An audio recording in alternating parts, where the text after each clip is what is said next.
solo illusione, non chiudere le porte che portano al tuo cuore, non dirmi che non senti questa voce, ricordati del nostro grande amore, non voglio credere che mi vuoi lasciare.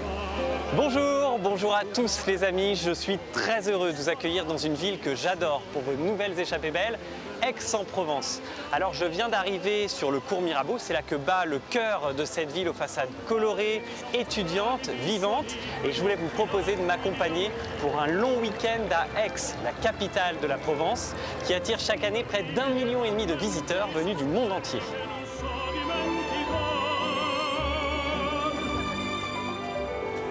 Ricordati del nostro grande amore, del fremito che senti in questa voce. Ah, le Pacalo. C'est vraiment la boisson du Sud, ça. Hein, ça rafraîchit. c'est clair. Merci beaucoup. Merci à vous, monsieur.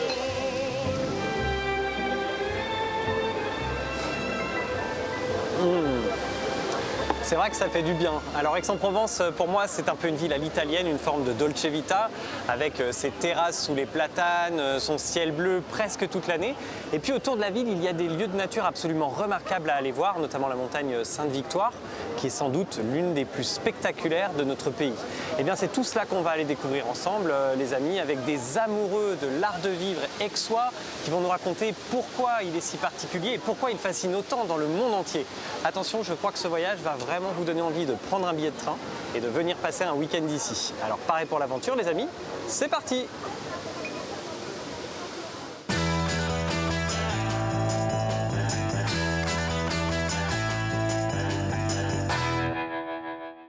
Un week-end à Aix-en-Provence.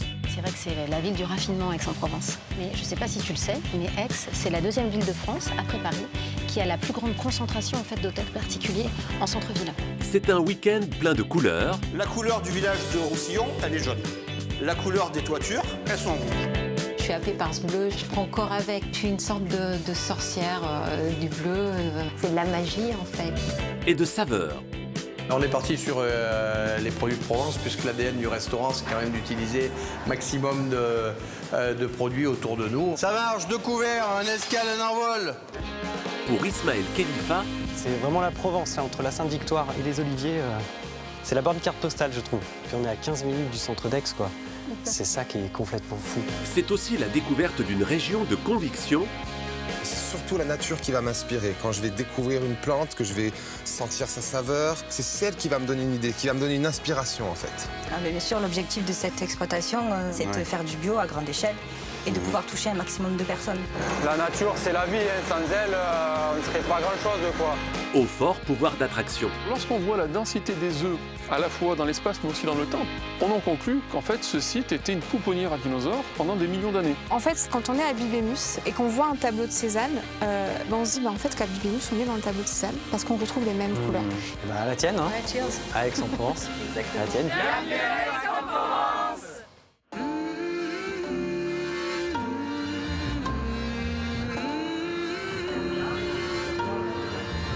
Je pensais prendre les chardons. Je t'en mets combien?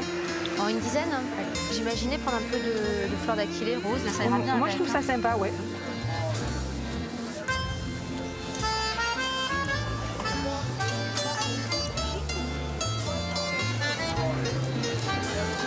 Salut Magali. Ismaël, Ça va?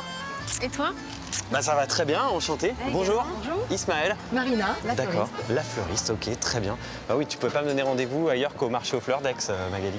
Bah, c'est ça, pour un parfumeur, la fleur, ça reste quand même l'élément le plus inspirant. C'est clair, tu vas acheter quoi là aujourd'hui? Alors en fait, Marina a des fleurs magnifiques qui sont en plus locales, donc qui sont cueillies dans le Var. Donc aujourd'hui, en fait, c'est vraiment la saison des chardons. Et ça, en fleurs séchées, c'est magnifique. Parce que toi, tu es une créatrice de haute parfumerie, j'ai vu. Exactement. J'avais jamais vu ce nom. Hein. C'est comme la haute couture pour le parfum, c'est Et ça? c'est exactement ça. Ça veut dire qu'on va sélectionner vraiment les plus belles matières premières. En fait, tout part tu vois, de mes souvenirs d'enfance chez ma grand-mère. Donc forcément, j'ai envie de retranscrire dans les parfums toutes les odeurs que l'on a ici. Tu vois, déjà, rien qu'ici, tu peux sentir des milliers de choses. L'idée, c'est de vraiment essayer de partager en fait tout cet art de vivre et toutes ces odeurs par le biais de parfums. J'adore l'ambiance d'Aix au petit matin. Hein. Oui, je viens c'est d'arriver très là. très agréable. C'est très animé, il y a les petits cafés, le marché, toutes ces couleurs. Enfin, ça vit tout le temps comme ça, Aix-en-Provence. C'est tout le temps comme ça. Ça démarre doucement le matin. C'est très très agréable et puis la place de l'hôtel de ville est magnifique. Bah, ça donne envie de se poser, de regarder et de profiter. Ouais. Exactement. Bienvenue à Aix.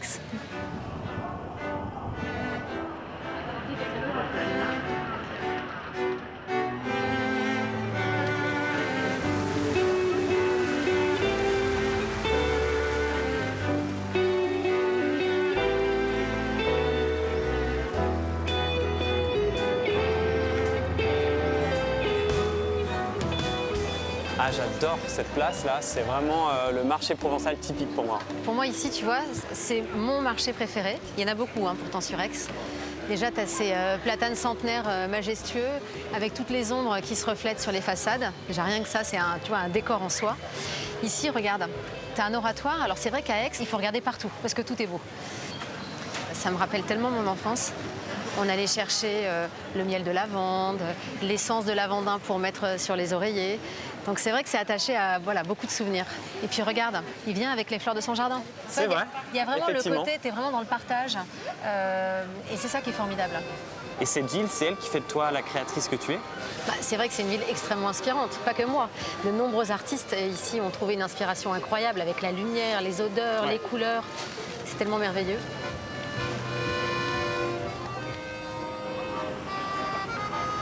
Quand j'ai su que tu venais à Aix, je me suis dit qu'il fallait absolument que je te présente Pierre, qui a la plus ancienne fabrique de calissons d'Aix. C'est un ami à toi? Oui. C'est important d'avoir des amis comme ça à Aix-en-Provence, parce que c'est la spécialité de la ville, ça. Ah mais ça, c'est sûr. Salut Pierre. Bonjour Magali. Tu vas bien? Très bien, et toi? Très bien, je te présente Ismaël. Bonjour Pierre. Bonjour Ismaël. Qui est venu en week-end à Aix-en-Provence et forcément il a envie d'acheter des calissons. Des calissons. Il est au bon endroit. Donc tu vas les voir naître. Ouais, une très vieille machine, mais on a travaillé avec ce type de machine jusqu'en 1970. Et Maria nous fait ça avec talent. Et Maria, tu mets quoi dedans alors pour faire les calissons? On a le droit de révéler les secrets ou pas? Absolument. Alors la pâte à calissons est composée d'amandes, de melons confits et d'écorce d'orange confite. Le procédé consiste à mettre une feuille d'hostie sous la plaque. D'accord. De bourrer donc cette plaque à la main. Et donc l'étape suivante va être d'étaler la glace royale, faite de sucre glace et de blanc d'œuf. Ok. Et pourquoi on appelle ça de la glace royale? Le calisson a été pour la première fois proposé en fait au mariage du roi René. Le roi René, qui était le roi de Provence, et il allait se marier avec la future reine Jeanne. Et on la disait toujours très triste et ne souriant jamais. Et le pâtissier de la cour est venu lui proposer une nouvelle confiserie. Et lorsqu'elle a dégusté cette confiserie, soudain, elle s'est mise à sourire. Et toute la cour a demandé, mais quelle est cette confiserie qui a su redonner le sourire à la future reine? On a répondu en provençal, di calinsun, ce sont des câlins. Et on dit que ce serait même l'origine du nom du calisson. Les câlins? Voilà, des câlins, di calinsun. C'est une histoire de bisounours, ça. Ah oui. C'est génial, ça. À la tienne, hein? Ouais, cheers. À Aix-en-Provence. Exactement. À la tienne, Pierre. Oh là là. C'est délicieux. Bon bah merci, hein. Merci, au revoir. Salut, Maria. Au Au revoir, Maria.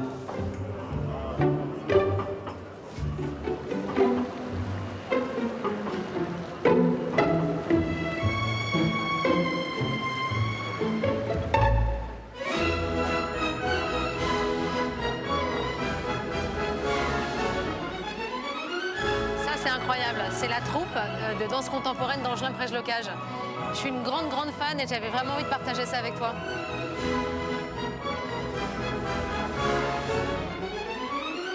Moi, je suis vraiment heureux de voir ça parce qu'Angelin-Prège-Locage, c'est un des chorégraphes les plus connus au monde actuellement.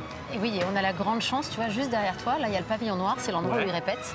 C'est vraiment, en fait, ils ont posé leur valise à Aix-en-Provence. Tu sais qu'Aix, c'est vraiment la grande ville de la culture aussi. Ce qui est formidable avec ce chorégraphe qui est juste exceptionnel, tu l'as dit, qui se produit dans le monde entier, c'est qu'on peut profiter en fait de son travail de façon un peu permanente, puisque plus de 70 fois par an, en fait, il va se produire dans la rue, dans les prisons, dans des jardins.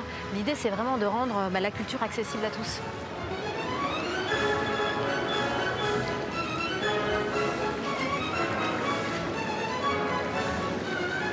Je suis bluffé par cette ville quand même, par sa beauté et par tout ce qu'elle dégage, quoi. Et son dynamisme. C'est impressionnant, regarde.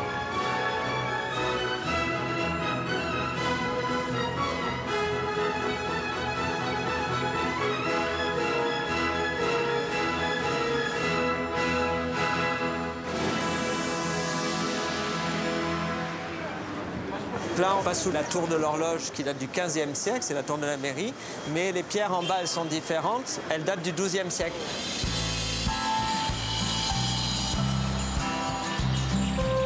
La place des Augustins porte ce nom à cause de l'ancien couvent des Augustins qui se trouvait à l'entrée de la ville. Le couvent des Augustins, on a le clocher juste derrière nous, il date du XVe siècle, mais il va être démantelé. Frédéric est tombé amoureux d'Aix-en-Provence il y a 11 ans. C'est suite à une rencontre avec un architecte du patrimoine qu'il se passionne pour l'histoire de la ville. Ce qu'il aime avant tout, c'est sortir de la carte postale en faisant découvrir sa ville autrement. Moi, ce que j'aime bien mettre en avant à Aix, c'est ce que les gens ne regardent pas, c'est le détail devant lequel les gens passent sans le regarder. Et d'un petit détail, on peut raconter toute une histoire, c'est vraiment formidable. Aix est un terrain de jeu exceptionnel. On l'appelle aussi la Florence provençale parce qu'elle s'est arrêtée dans le temps et c'est ce que les gens viennent voir. Une ville qui a du charme, qui a du chien même, je dirais. C'est une ville aux 1000 facettes.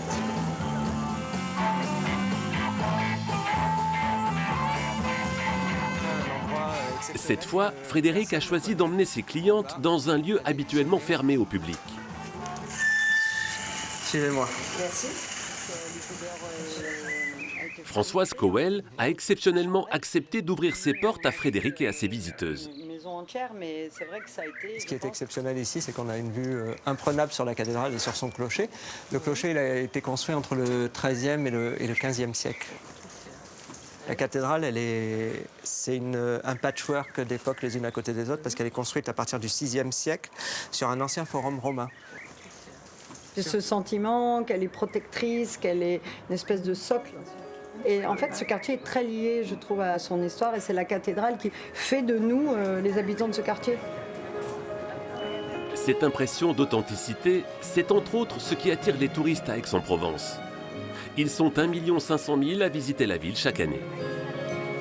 Bonjour, bienvenue. Bonjour. Je suis Véronique. Donc déjà, nous sommes ici, Maison Dauphine.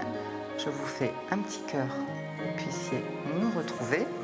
Vous verrez. Véronique loue une maison bourgeoise divisée en 3 appartements pour des courtes durées au cœur de la ville. Vous êtes chez vous. Oh là là, comme c'est beau. On a restauré la maison il y a une quinzaine d'années avec un architecte spécialisé dans la rénovation des bâtiments anciens pour conserver tous les éléments architecturaux, patrimoniaux de la maison. Donc, les gypseries, alors il n'y a qu'en Provence qu'on dit les gypseries, les moulures, parce que c'était la maison d'un artisan gypier, cette maison, au XVIIe siècle. Il était vraiment important pour moi de conserver l'âme du lieu, de retrouver les volumes initiaux, de mettre en valeur tout ce qui fait le patrimoine de cette maison. Après avoir été professeure de français pendant 15 ans, Véronique a décidé de changer de vie. Elle s'est lancée dans le tourisme en créant un lieu pluridisciplinaire entre galerie d'art et hébergement. C'était un pari, ça a tout de suite marché. Il y a aujourd'hui une vraie appétence pour ce type d'hébergement un peu alternatif. Nos clients viennent avec une petite idée en tête, vivre une expérience immersive dans une ville patrimoniale.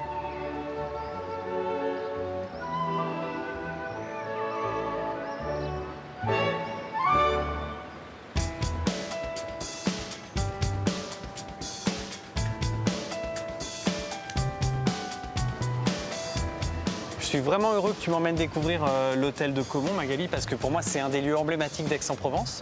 Je connais un petit peu cette ville et je n'y suis jamais allé. Puis tu sais, c'est un lieu qui est très connu des Aixois, parce que pendant très longtemps, en fait, c'était le conservatoire de musique de la ville d'Aix. Et puis il y a peu, en fait, quand Culture Espace a racheté et est devenu un musée, ça a été ouvert et maintenant il y a des milliers de personnes qui viennent découvrir des expositions. Et c'est des gens qui viennent du monde entier? Absolument. Mais tu vas voir, c'est un lieu dingue.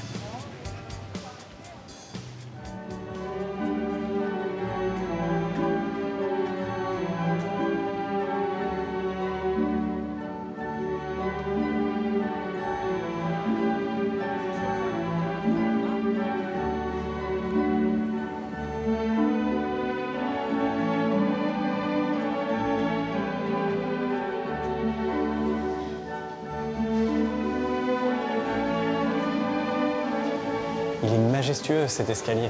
Directement, tu te prends une dose d'élégance à peine arrivé dans l'hôtel de Caumont. Absolument. Et tu sais que cet escalier, c'est la première partie en fait, de l'hôtel de Caumont qui a été classée au monument historique en 1920. D'accord. Et tu vois Ismaël, ici dans la dentelle de ferronnerie, tu vas voir les 2 R. Ces 2 R, en fait, c'est pour Roland de Réauville. Et en fait, c'est le commanditaire de ce magnifique bâtiment qui, en 1715, a décidé d'avoir un lieu exceptionnel. C'est pour ça qu'il a fait appel à Robert de Cotte, l'architecte de Louis XIV, rien que ça. Et il a vraiment voulu faire un lieu magistral, comme tu peux le voir ici. Oui, donc il y avait la volonté de créer un bâtiment qui en impose, quoi. Exactement.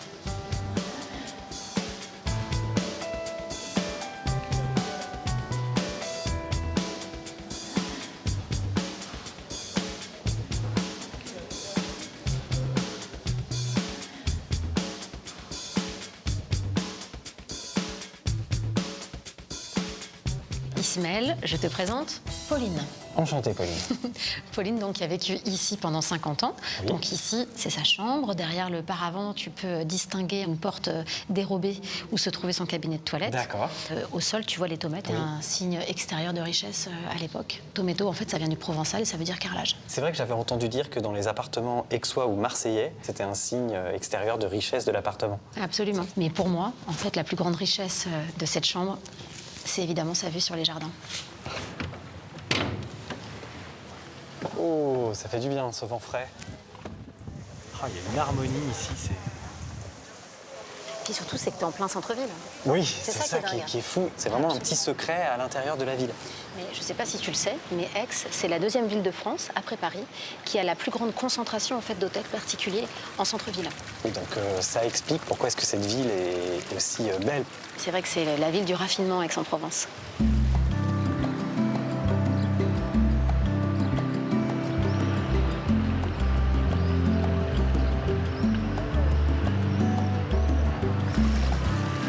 Je ne sais pas si tu sais, mais on surnomme la ville d'Aix-en-Provence la ville aux 1000 fontaines. C'est vrai qu'on en a croisé beaucoup depuis ce matin. Après, tu sais, on exagère toujours un petit peu dans le sud. Moi, tu vois, toutes ces fontaines qu'on a croisées aujourd'hui en déambulant, c'est vraiment une source d'inspiration.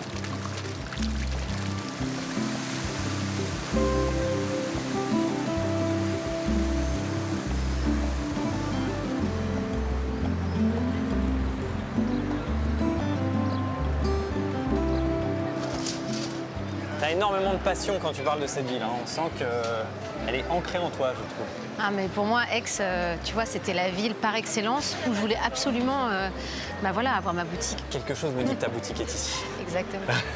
Je t'en prie, je te laisse rentrer. Wow, le carrelage, magnifique. Oui, merci. En fait, il a une histoire. Ah. C'est que quand j'étais petite, je passais toutes mes vacances en fait dans la bastide de ma grand-mère qui était dans le Var et je jouais sur les carreaux de ciment multicolore de sa maison. Et donc tout naturellement, si tu veux, comme l'idée de Rosé Marius, c'est vraiment de partager tous ces souvenirs d'enfance olfactifs, je me suis dit quoi de mieux que ces carreaux de ciment. Et donc on a repris toutes les photos de Noël, etc. On les a tous redessinés à la main. Et maintenant, en fait, ils vont orner toutes nos collections de produits. Ah oui, là on la ressent vraiment, l'ambiance bastide de grand-mère en Provence. Hop là, je le mets là. S'il te plaît. Près de la lavande. Parfait. Bon, c'est pas un nœud de marin, j'espère que ça va tenir. Les fleurs séchées, c'est juste pour la décoration ou En Provence, vous faites ça pour des grandes occasions comme les mariages, les baptêmes. C'est vraiment une tradition, si tu veux, de décoration provençale. Mais nous, en fait, ce qu'on propose, parce qu'avant tout, on est parfumeur, ça va être de composer les bouquets de fleurs séchées, mais ensuite de les parfumer avec nos propres parfums. D'accord. Ce que je te propose, c'est de te faire ton propre parfum. Ah, c'est cool ça. On monte à l'atelier et comme ça, on va pouvoir écrire ton histoire olfactive.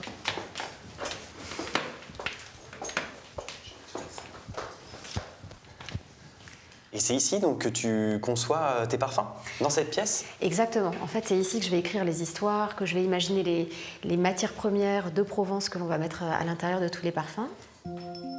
Alors maintenant, c'est toi qui vas être le maître parfumeur. Je t'explique. Là, devant toi, tu as des touches à parfumer. Ce que je vais te demander de faire, c'est d'en choisir 3. Donc il y avait...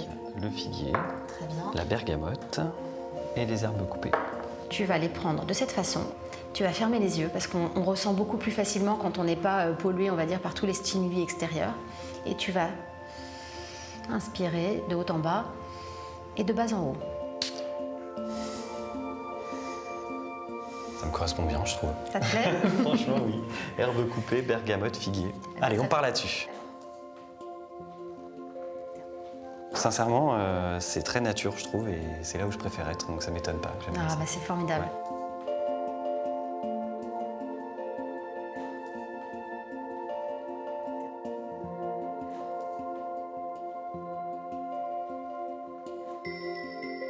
Tu vois? Bravo, hein? C'est très réussi. Ismaël numéro 5 par Rose et Marius. C'est pas mal ça, Ismaël numéro 5.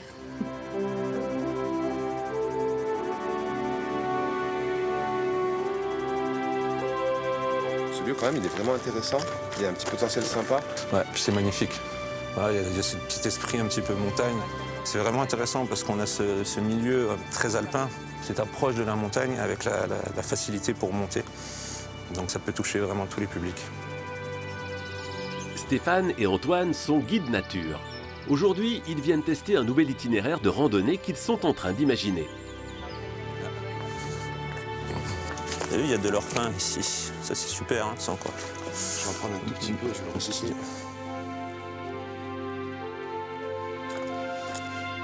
Les deux guides ont fait des plantes aromatiques et médicinales un des thèmes phares de leur sortie en pleine nature. Tiens, regarde ce que j'ai trouvé là. Ah, super. En plus, elle est belle. On a, bah oui, comme son nom l'indique, immortelle. Donc on va en récolter un petit peu pour goûter. Alors cette plante, elle s'appelle l'Helichrysum stoecas, donc qu'on appelle également l'immortelle. Alors pourquoi immortelle? Parce qu'elle va rester en fleurs pendant une grande partie de l'année. On l'utilisait dans les plats d'une façon un petit peu traditionnelle. Elle a été un peu oubliée, mais pourtant son nom indique bien son utilité, puisque son deuxième nom, c'est le curry des pauvres.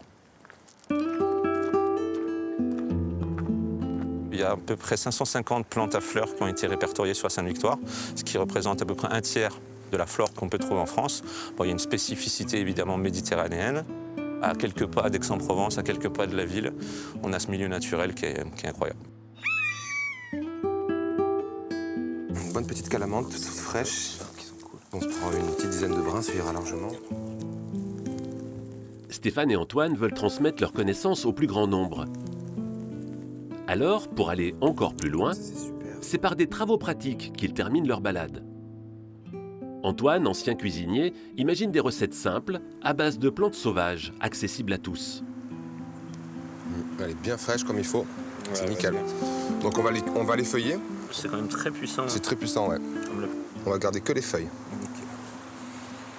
C'est surtout la nature qui va m'inspirer. Quand je vais découvrir une plante, que je vais sentir sa saveur, je vais essayer de la transformer, c'est celle qui va me donner une idée, qui va me donner une inspiration en fait. Alors cette idée d'utiliser des plantes sauvages, en fait c'est quelque chose qui se faisait beaucoup dans l'ancien temps mais qu'on a perdu. Donc j'espère un peu refaire le trait d'union intergénérationnel pour que les gens aient moins de crainte à aller dans la colline parce qu'ils ne savent pas.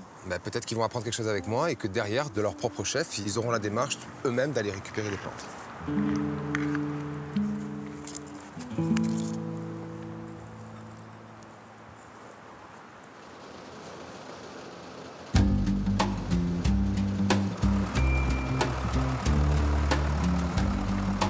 Être proche de la nature, c'est aussi ce qui a poussé Gabin à se lancer dans la culture en bio de plantes aromatiques et médicinales. Ben là, on est en train de récolter la verveine citronnée qui arrive à maturité.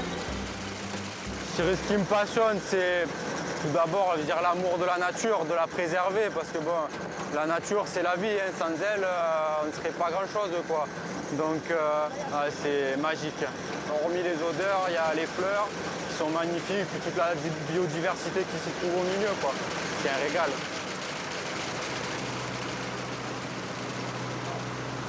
Son amour pour les plantes, c'est ce qui porte Gabin. De retour à la ferme, il trie à la main chaque feuille récoltée pour ne pas les abîmer. Aujourd'hui, il nettoie de la sauge avec l'aide de son père. On s'installe, souvent en famille, et on prend du temps autour de discussions à émonder la sauge. Ça permet d'avoir le produit le plus sain possible, quoi. Donc si on veut faire une infusion, le fait d'avoir de la feuille, c'est le produit qui a l'essence, a les vertus, a l'arôme. Dans le bois, on n'a pas tout ça, donc le fait d'évacuer le bois, c'est un gage de qualité, quoi. L'engagement de Gabin va plus loin que la réalité de ses produits. Pour lui, il faut repenser notre rapport à la terre. Je suis parti d'une feuille blanche avec une idée en tête que petit à petit j'arrive à faire vivre, quoi. Et en fait, l'âme qu'il y a dans les terres qui se retranscrit par mon travail, quand je m'imprègne des odeurs des plantes que j'amène à terme, en fait, je ressens énormément de plaisir. Je dirais plus qu'il y a de l'amour même. Je dirais plus d'amour qu'autre chose, quoi. Parce qu'aujourd'hui, on travaille avec du vivant, puis bon, c'est la vie, quoi. C'est bizarre à dire, mais on travaille avec la vie, quoi.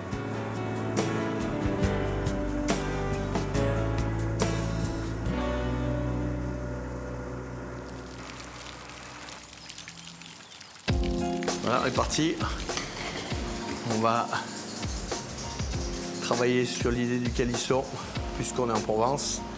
Voilà, on va faire une coque glacée à l'azote liquide pour amener une partie de fruits frais sans avoir de texture. La richesse du terroir provençal, c'est ce qui a séduit le chef étoilé Pierre Reboul. Originaire des Hautes-Alpes, il s'est installé au château La Pioline en 2016. Il y invente une cuisine généreuse et locavore, pleine de surprises.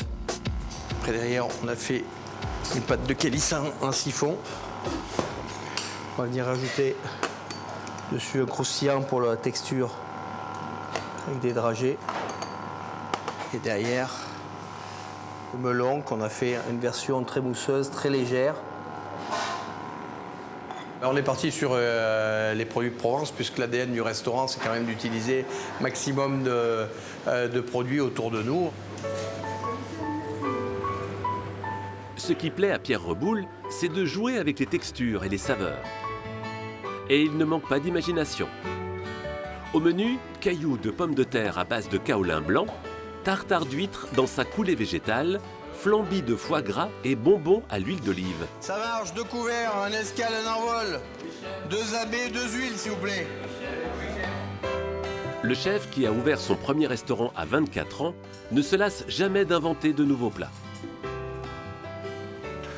L'identité de ma cuisine, c'est qu'il se passe plein de choses et que les papilles soient alertées de tous les côtés. Ma philosophie, c'est cultiver la différence.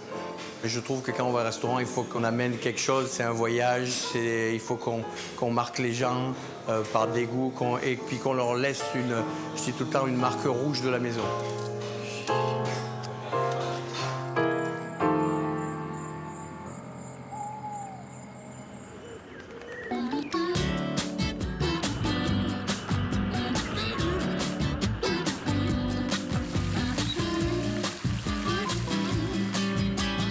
J'aime beaucoup cette ambiance du cours Mirabeau, il y a du monde tout le temps, avec la lumière là en plus. Et en même temps, tu vas voir, dès que tu sors à 5 minutes du centre-ville d'Aix, t'es en pleine campagne, c'est merveilleux, t'as l'impression d'être dans un tableau de Cézanne.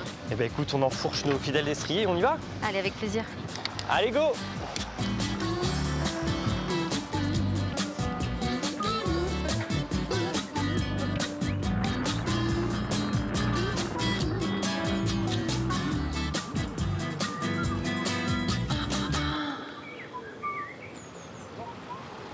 Mais elle est magnifique cette route, Magali, avec les cyprès, là, les pins. J'ai vraiment l'impression de plonger dans la végétation méditerranéenne. Et aussi dans l'histoire, tu sais, parce que cette route, en fait, c'est la route qui relie en fait Aix à la Sainte-Victoire.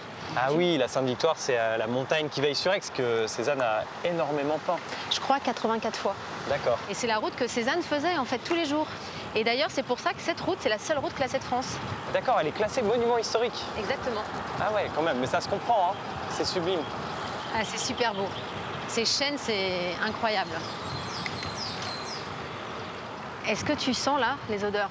Tu vois, tu vas sentir l'odeur de tous les résineux, des aiguilles de pin au soleil, et puis un peu toute la garrigue, tu vois. Ouais, tout à fait. Il y a quelque chose d'un peu mentholé, moi, je trouve. Un peu aussi, C'est quoi ça? En fait, c'est toutes les fleurs de fenouil que tu vois sur le bas-côté. Ici, c'est très riche au niveau de la flore. La route des parfumeurs. Exactement.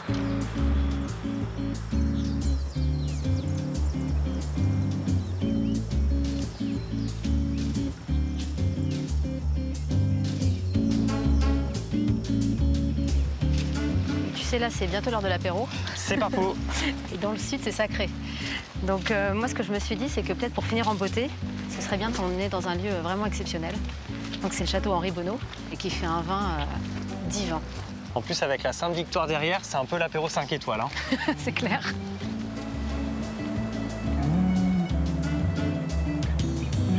Salut Stéphane. Bonjour Magali. Bonjour Stéphane, Ismaël. Enchanté. Ça va? T'as l'air un peu fatigué quand même, non? Ça fait 3 semaines qu'on vendange. Moi, je commence souvent à 3 h du matin pour finir à 20 h ou 21 h le soir. Ça fait de bonnes journées. Ah ouais, j'imagine. Et j'ai vu que tes vendangeurs, là, ils travaillent tous à la main. Enfin, il n'y a pas de machine à part les tracteurs. Sur l'appellation palette, c'est dans les cahiers des charges, c'est une obligation pour avoir le raisin le plus qualitatif possible. Ouais. Tu regardes, là, ils sont passés, mais tu vois, les grappillons, ils ne les prennent pas. Parce que si tu goûtes le grappillon, ben, c'est plus acide. Donc tu prends que vraiment ce qui est très mûr. Si on prend une grappe, tu vas voir, elles ne sont pas énormes. Donc c'est des rendements où la vigne, naturellement, tu vas pouvoir pousser la maturité sans aucun danger d'avoir de la pourriture qui arrive rapidement. Donc c'est de la gourmandise, c'est que du sucre. C'est un bonbon. Qu'est-ce qui rend ton appellation palette si particulière? Qu'est-ce qui la rend unique? Alors Palette, c'est d'abord la plus petite appellation de toute la Provence et c'est vrai que c'est une des plus vieilles. Elle date de 1948. C'est une structure de sol qui est typique de ce versant-là du Grand Cabri. Et par rapport à des confrères qui sont à 5 km, on a beaucoup moins d'eau. Vu que notre chère Sainte-Victoire nous dévie les orages, donc du coup la vigne elle va chercher plus en profondeur, donc elle extrait plus d'oligo-éléments, qu'elle remonte. Tu vas avoir moins de grappes avec plus de substance et de concentration à l'intérieur de chaque grappe. Donc du coup, quand tu le vinifies, tu as une super matière première parce que c'est très expressif. Donc la nature ne met pas trop d'eau dans ton vin? Des fois pas assez, j'aimerais. Ça, j'imagine.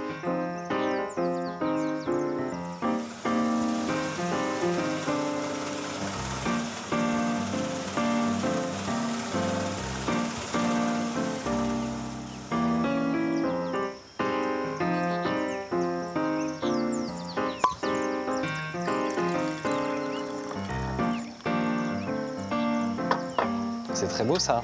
Allez à la vôtre les amis. Merci Stéphane. Hein. Santé. Et merci Magali pour l'idée de l'apéro dans le vignoble comme ça. C'est un rosé qui est vinifié dans des barriques comme un grand vin blanc. Ce style de rosé-là ne se font pas en grosse quantité, mais justement dans de l'artisanat parce que ça demande beaucoup de travail. Si je comprends bien, tu es vraiment dans une recherche d'excellence quand même.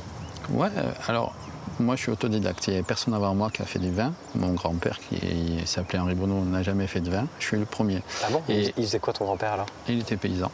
Ok. De tout petit, je l'ai aidé. J'ai toujours travaillé tous les week-ends, tous les mercredis quand il avait besoin. J'ai fait une licence de sciences physiques. Ça m'arrivait d'être à la fac à Marseille la journée et la nuit de travailler à mon grand-père pour y faire tous les travaux de force parce qu'il a travaillé jusqu'à 81 ans. Chaque année, j'ai demandé de... Je voulais arrêter l'école pour travailler avec lui. Il me disait, mais c'est pas possible, on n'arrivera pas à vivre à deux, j'arrive même pas à me payer moi. Donc, et un jour, je suis arrivé, j'ai dit, Pépé, tu sais, l'année prochaine, je vais passer mon CAPES et ils vont m'envoyer dans le Nord. J'avais mis ma petite graine dans son petit cerveau et 15 jours après, il m'a jeté le trousseau de clés sur la table et il m'a dit, bah, si tu crèves de faim toute ta vie, ça sera pas ma faute, tu t'en prendras qu'à toi. Waouh. Et là, j'ai tout plaqué. J'ai vite fait mon service militaire et je me suis installé. Bon, ouais, moi, j'ai envie qu'on trinque à ton grand-père alors. Ah, Henri, c'est ça? Oui, Henri. Allez. Henri. Et à ta persévérance. Ouais, et à tout ce que tu as réalisé en sa mémoire.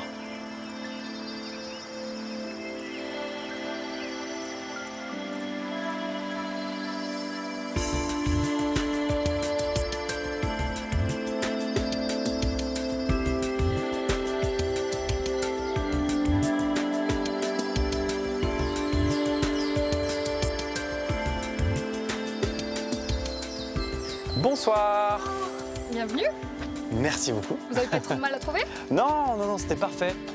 Alors voilà la bulle. Voilà. Je voulais un lieu un peu insolite pour passer la nuit, je crois que je me suis pas trompé. Que vous avez déjà dormi dans une bulle? Jamais. Ok. Vous avez un sas d'entrée, c'est-à-dire qu'avant d'ouvrir la deuxième porte, il faut bien refermer celle-là. Ok. Si vous laissez ouvert, en fait, ça se dégonfle. D'accord, ce qui doit être très sympa en pleine nuit. Voilà.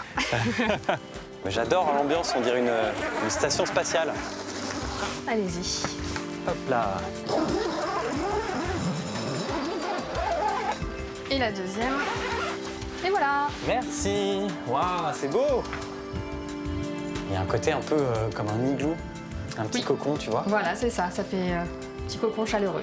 Et il y a même une petite cabine de toilette alors ici. Oui, voilà. Vous avez les sanitaires avec toilette sèche et un petit lavabo pour l'eau. C'est génial, c'est vraiment original. Merci. C'est une grande première. Je suis très content d'être là.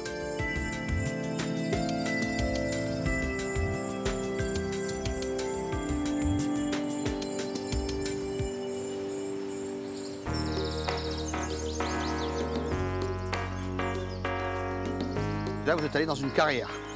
Donc dans une carrière, on récupère du minerai. D'accord?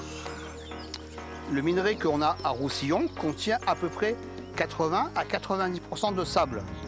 Et nous, on veut récupérer que l'ocre. Donc il va falloir le laver.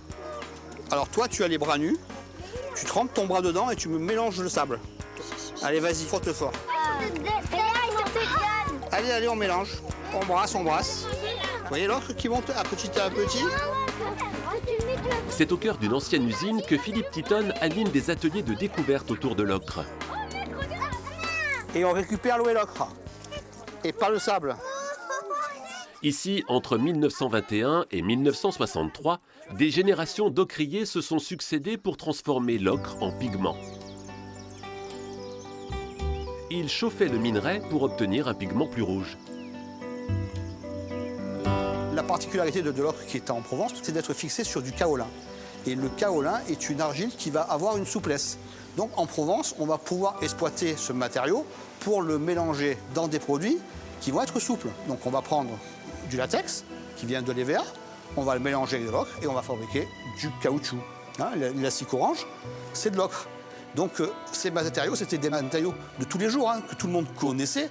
Je veux dire, mais personne ne savait que l'ocre était incorporé là-dedans. La friche industrielle est aujourd'hui un écomusée. On y apprend à se servir de l'ocre.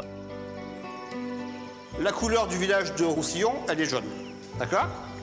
La couleur des toitures, elles sont rouges. Il faut savoir que l'ocre, avant d'être jaune, était verte. Elle est devenue jaune. Ça contient un petit peu de fer. Le fer, quand il reste à l'extérieur, il se passe quoi? Il rouille. Et quand il rouille, il devient marron-rouge. D'accord?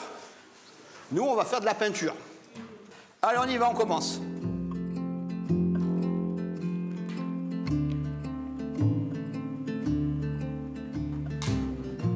Dans l'ancienne usine, on fabrique maintenant des aquarelles et des pastels à base de pigments naturels.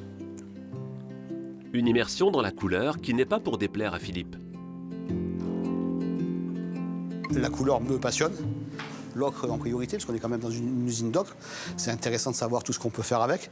Moi, je vois que quand je mélange ces couleurs-là avec de la chaux, je fais aussi bien de la peinture que des enduits. Donc, on s'amuse en permanence. Ça me plaît.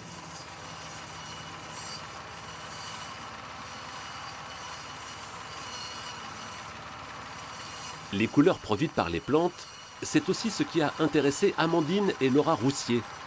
Les deux sœurs se sont lancées il y a 5 ans dans la culture de la persicaire du Japon, une plante qui n'avait jusqu'alors jamais été cultivée en Provence.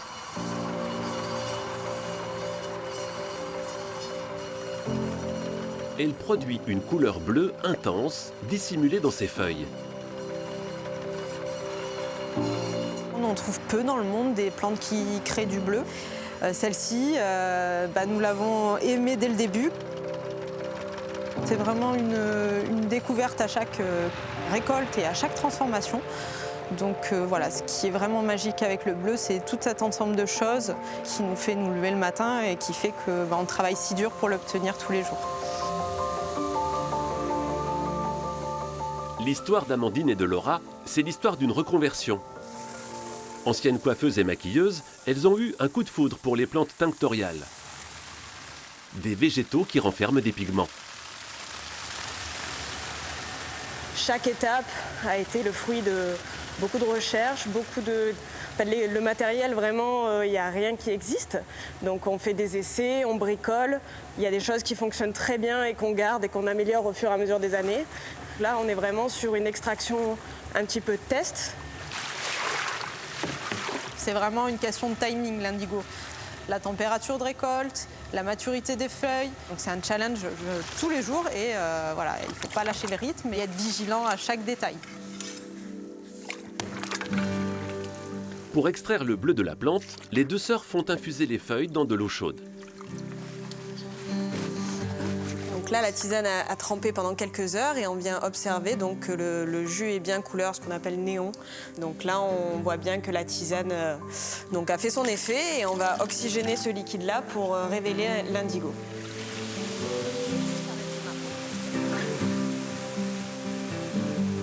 Après avoir été oxygéné, le pigment est filtré pour obtenir une pâte.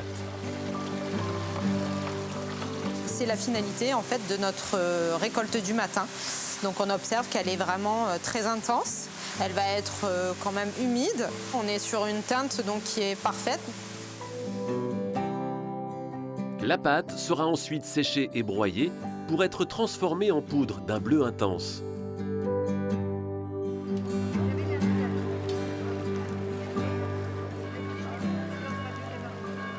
C'est ce bleu, l'indigo, avec lequel Laetitia Coste-Charrer a choisi de travailler.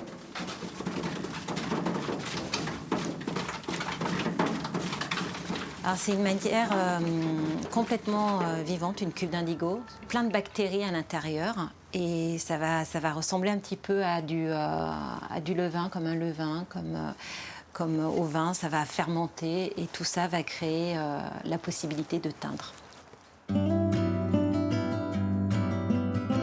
Laetitia est artiste indigotière depuis 10 ans. Je suis happée par ce bleu, je suis happée par cette matière, je suis complètement en osmose et je prends corps avec, même quand ça joue aussi sur mon moral. Je suis une sorte de sorcière du bleu, oui, c'est vraiment un travail d'alchimie, c'est de la magie en fait. Je travaille essentiellement des tissus anciens, des tissus qui ont plus de 100 ans.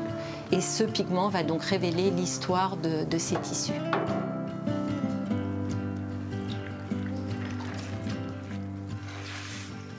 L'indigotière utilise des méthodes de teinture ancestrales, comme le shibori. Cette technique, née au XIIIe siècle au Japon, était utilisée pour créer les vêtements des samouraïs et pour sublimer les kimonos des nobles. Alors là, je vais enlever l'élastique. Voilà. On a une jolie ligne. Cet indigo, il va très loin, il donne toutes ces nuances de bleu. Il est vivant. Ce bleu, il m'évoque évidemment le bleu de Provence. Il y a une lumière en Provence qui est forcément inspiratrice. Voilà. Mais on va même plus loin que la Provence, on va vers la Méditerranée.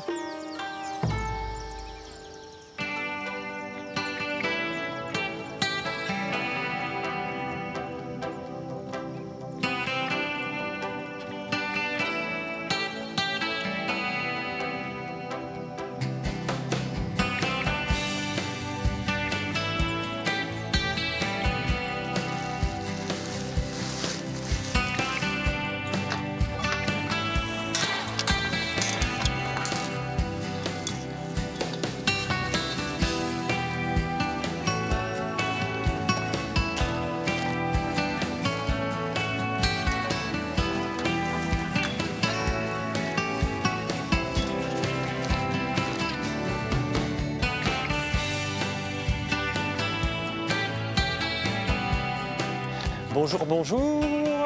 Loïc. Salut Ismaël, oui. Salut Loïc. Ça va? Il est facile à repérer Loïc. Hein. Ouais. Camille. Et Camille, voilà, hein. Camille et Béa. Enchanté. Voilà. Camille, secrétaire de notre club, et Béa, présidente du comité départemental de vol libre, donc du beau monde. Voilà. Et puis le biplace pour te pour te faire découvrir Sainte-Victoire, vue du ciel. Bon, je vous cache pas que j'ai un petit peu peur en parapente, moi, mais ça donne envie d'y aller et de dépasser ses peurs quand même. Hein. Le point de vue, là, il est magnifique. Toi, Béa, Oh là t'as là. volé quand ici pour la première fois? Je ne sais même plus, ça date du début du parapente. Ça fait 30 ans que je vole ici. Je commence à connaître un petit peu les thermiques. Toi, t'es originaire d'ici, d'Aix-en-Provence ou pas? Non, non, moi je suis savoyard, je suis né à Chambéry et j'ai quitté la Savoie pour venir habiter ici parce que bon, c'est mon métier qui m'a fait descendre ici. Tu fais quoi comme boulot? Je suis prof de sport dans un collège. Oui, bah c'est vrai qu'on n'a pas trop de mal à t'imaginer prof de sport comme ça, c'est clair. Bon, bah tu fais le prof de PS, Allez, tu siffles c'est le parti. début de la rando. Allez, Eh c'est ben parti. allez, Hop, hop, 3 hop. petits quarts d'heure de marche, on met les sacs. On y va.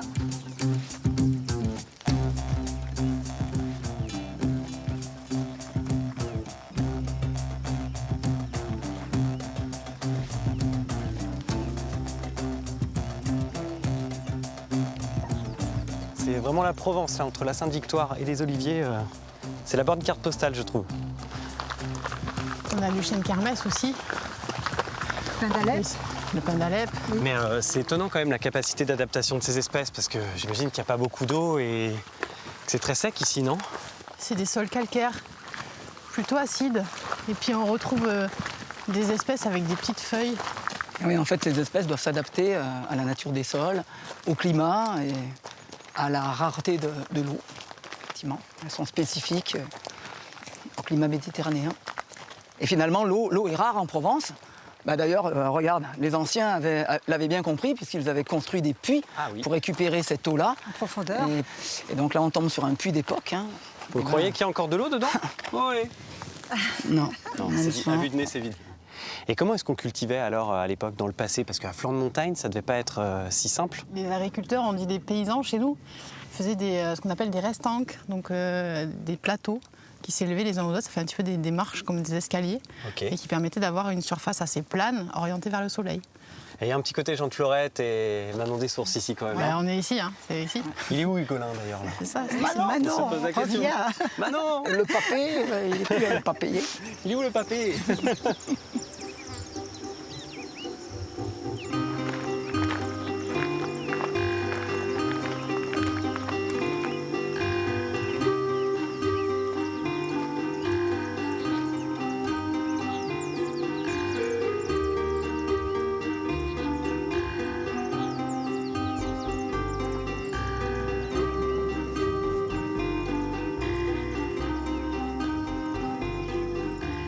Ah, Stéphanie. Ça va, Loïc? Ça va? Oui, Coucou. Oh, il y a Mathias. Bonjour, Béa. Alors. On entretient le sentier pour les randonneurs. Donc on refait de la peinture toute neuve pour éviter qu'ils se perdent. Ce sont les éco-gardes qui travaillent donc dans Sainte-Victoire pour le balisage de tous les itinéraires. Il y a des différentes couleurs en fonction des tracés, des sentiers. Alors si je peux me permettre, c'est Garde Nature, du grand site Concorde Sainte-Victoire. Ok, chef.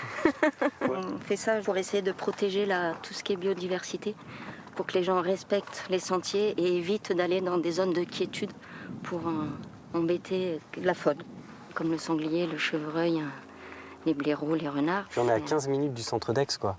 C'est ça qui est complètement fou. C'est rare d'avoir des villes où, quand tu regardes autour de toi, tu vois beaucoup de verts. Je trouve que c'est ce qu'on vit à Aix. Et quand on est ici, on voit vraiment qu'il y a une grande forêt. C'est pas très urbanisé, quoi. C'est ça, on a cette chance-là, que ça reste encore un milieu bien naturel. C'est une belle mission.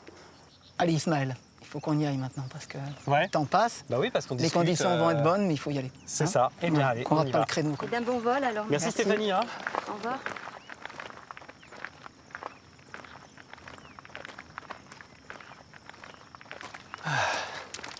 Ça monte sec au bout d'un moment. Hein. Ah ouais, là.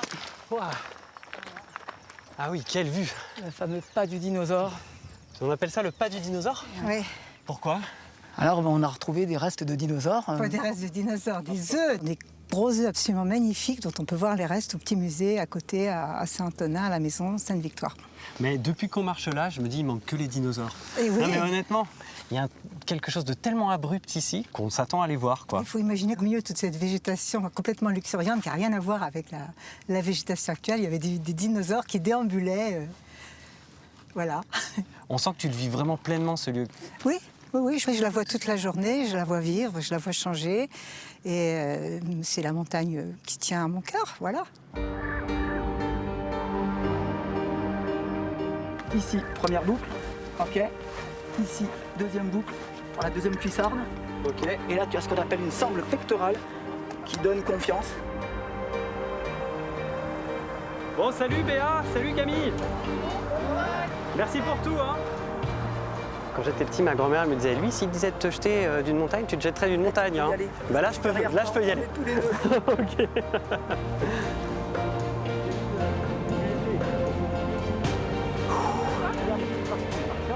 Comme d'habitude, j'y vais, mais j'ai peur. Allez, maintenant, tu cours.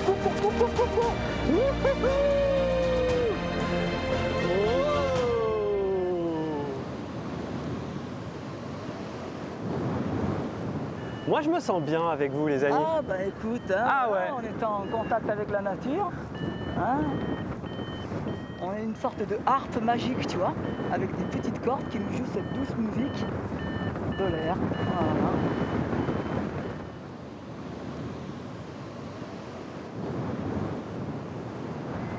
Allez, on fait un petit virage. On va rester dans l'ascendant. Comment tu te sens quand tu fais ça, Loïc? Parce que tu as dû faire des milliers de vols dans ta vie. Tu sais, Ismaël, on ne s'en lasse jamais. C'est comme un bon plat de pâtes. Tu en as mangé des milliers de fois dans ta vie, mais tu le savoures toujours avec, regarde, tu as cette boue devant toi. Regarde, comment peux-tu te lasser d'une telle chose?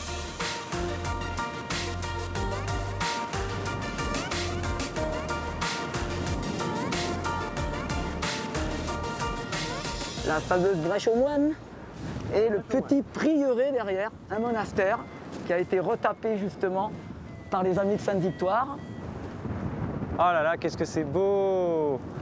Les Alpes là-bas, les écrins. Tout à fait, massif des écrins. Le Luberon juste en face. Le Luberon là-bas tout en face, tout à fait, juste derrière Sisteron. Tu sais Loïc, quand je suis venu ici, j'avais envie de découvrir ce qui fascinait autant les habitants d'Aix et les gens avec cette Sainte-Victoire. Et là, j'ai vraiment compris. C'est à la fois la richesse de la nature, le côté un peu mystique de cette montagne qui veille sur vous. Clairement, vous en parlez comme d'une personne de votre famille.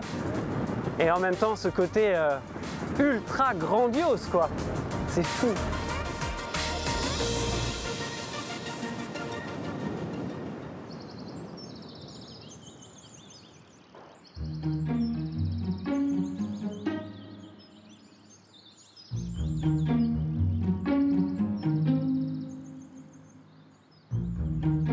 Jérôme Segard est géologue. Après avoir travaillé dans le monde entier, il se passionne pour l'histoire de la Sainte-Victoire. Ce massif calcaire atypique, qui du haut de ses 1011 mètres d'altitude, domine le plateau provençal.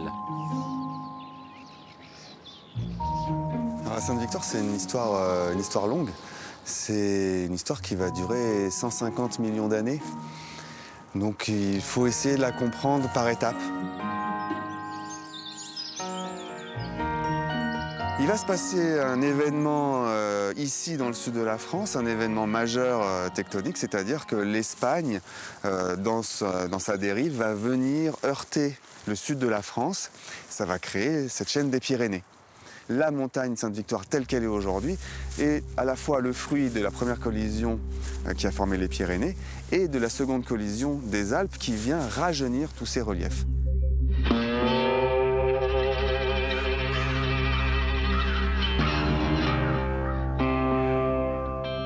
Alors ici, la géologie est passionnante parce que sur un espace assez restreint, on a énormément d'événements qui se sont passés et qui sont visibles en plus.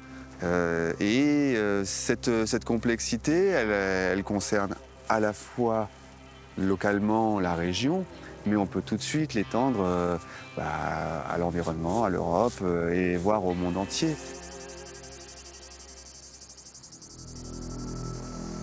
Au moment de la création des Pyrénées, il y a 80 millions d'années, alors que la mer recouvre la Provence, les premières îles émergent. Les dinosaures s'y installent progressivement. L'eau y est omniprésente. Les rivières qui débordent recouvrent régulièrement de boue les restes des dinosaures qui meurent sur leurs rives. Des fossiles qui ont traversé les âges et que l'on retrouve encore aujourd'hui au pied de la Sainte-Victoire. Ah bah regarde, là il y a un beau tas. Oui, il y en a plusieurs. Ici, il y en a un beau qu'on va en coupe. Celui-là qui est très bien aussi. Ici. En plus, il commence juste à sortir. Ouais. Là, c'est la coquille. La surface de la coquille. Ouais, on a le dessus, la partie convexe. Thierry Tortosa et Yves Dutour sont spécialistes dans l'étude des dinosaures qui ont peuplé la Provence. Régulièrement, ils se rendent dans la réserve naturelle de la Sainte-Victoire. Le site protégé est un des plus gros gisements d'œufs de dinosaures au monde. Sous leurs pieds, ce sont plus de 500 œufs qui affleurent dans la roche. Un trésor pour ces chercheurs, pionniers dans leur discipline. Lire les fossiles, c'est lire le temps. Et on sait que ces fossiles qui ont 74 millions d'années seront plus anciens que ceux qu'on va trouver quelques mètres à ma droite. Et donc c'est un véritable livre, hein. Chaque page, c'est une couche. Et chaque fossile est un mot. Et donc on peut reconstituer tout un récit grâce à ces fossiles. Alors là, on a un premier œuf où on voit la partie convexe de la coquille. Là, ensuite, on en a un second qui est en coupe totale. Bien érodé. Et on en a un troisième ici, pareil, avec un début de coquille convexe, donc on est sur le dessus aussi. Lorsqu'on voit la densité des œufs, à la fois dans l'espace mais aussi dans le temps, on en conclut qu'en fait ce site était une pouponnière à dinosaures pendant des millions d'années. Les dinosaures venaient saison après saison pour pondre au même endroit, donc ça veut dire que les conditions écologiques étaient optimales, à la fois pour la nourriture, pour la protection et aussi pour fabriquer les nids. C'est la richesse du site qui nous amène à cette conclusion.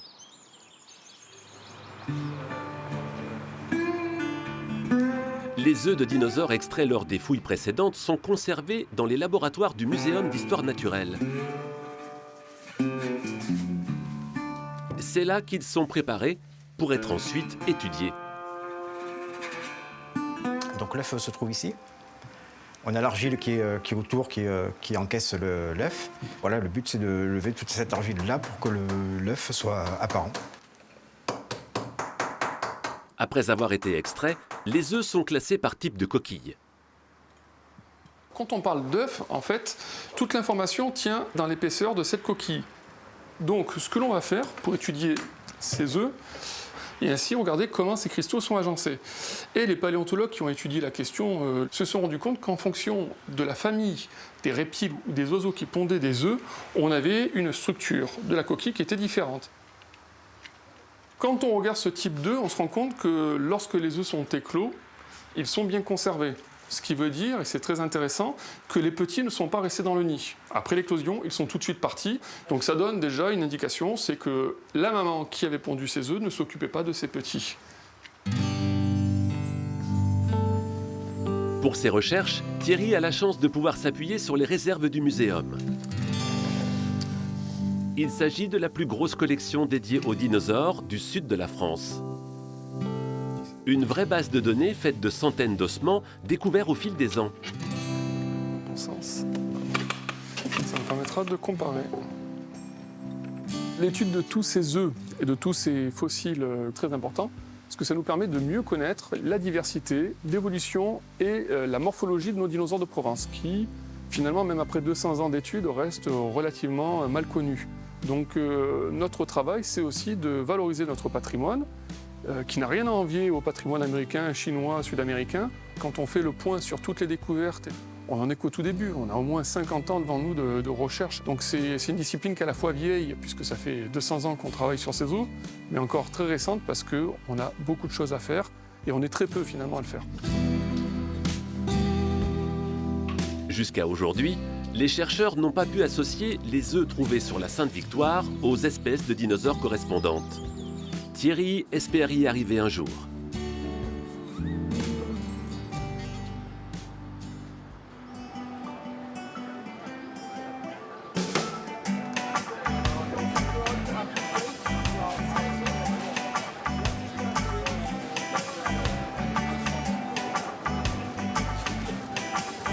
Bonjour.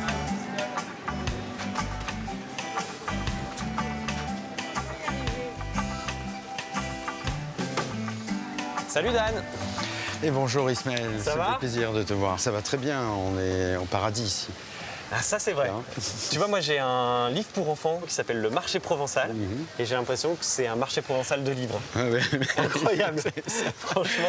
Et qu'est-ce que tu fais là en fait? T'achètes des fruits, des légumes? Voilà, alors ici, à vrai dire, ce qui m'intéresse, tu vois, c'est la taille de cette pastèque. Il est assez rare d'en trouver d'aussi petite. D'accord. Et sur une chair quand même bien ferme. Et pour moi, cette pastèque, en effet, elle devient quasiment emblématique de ma maison sur cette période estivale. D'accord, tu l'as introduite dans tes recettes. Voilà, exactement, dans une de mes entrées et j'aime beaucoup, on va dire. Voilà, je sens que je vais me régaler avec toi. Voilà. C'est cool, je suis gourmand donc ça me va.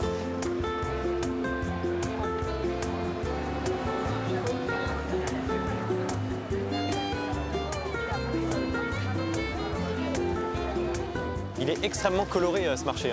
Oui, vraiment. On pourrait dire que c'est la capitale des marchés de Provence. Ouais.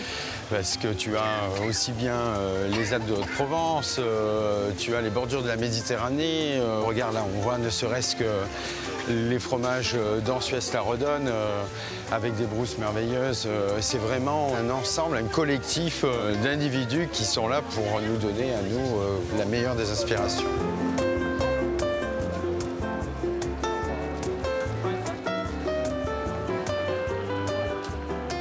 Bon, j'ai hâte de goûter ta cuisine maintenant, moi. Eh bien, écoute, on va y aller. Mais avant, je vais quand même t'amener chez Fanny. Fanny Fenouil, tu vois, c'est pagnolesque. D'accord. Une productrice exceptionnelle qui fait une aubergine d'exception. Et bien, on va aller la ramasser pour la recette. Ok. Fanny Fenouil qui fait des légumes, ça sent bon, ça, comme programme. Absolument.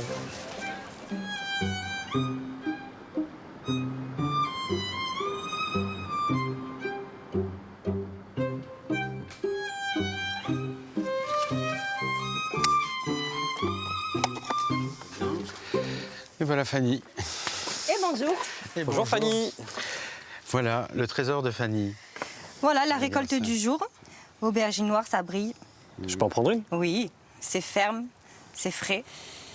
Ça sent bon l'aubergine, ça. Oui, c'est une très bonne variété, très belle variété. En bio en plus, ça pousse dans la terre, rien de tel. Et tu as beaucoup de surface ici? Oui, ici on a 30 000 m², soit 3 hectares. On a plusieurs variétés, que ce soit tomates, aubergines, poivrons et concombres. Il faut dire qu'il faut tourner, parce que sinon les sols s'appauvissent et ça devient compliqué de produire. Et je trouve ça intéressant parce que quand on pense agriculture bio, pour moi qui ne suis pas du tout dans ce monde-là, on pense tout de suite à des petites exploitations champêtres. Mais là, je suis en train de voir qu'on peut aussi faire ça sur des espaces beaucoup plus grands. Nous, notre objectif, c'était de rendre le bio accessible aussi à tout le monde, en fait. Ouais. Vous travaillez aussi bien pour les chefs de cuisine dans le restaurant, mais aussi donc pour la grande distribution, pour que chacun ait accès au bio à un prix, on va dire, raisonnable. Ah, bien sûr, l'objectif de cette exploitation, à la base, c'était ça, c'est de faire du bio à grande échelle et de pouvoir toucher un maximum de personnes. Et toi, ça te fait plaisir quand tu sais que tes légumes sont utilisés par des chefs comme Dan? Oui, c'est une fierté de faire de bons produits qui sont présentés dans des restaurants par des chefs comme Dan. T'as déjà mangé dans son restaurant? Bien sûr. Bah oui.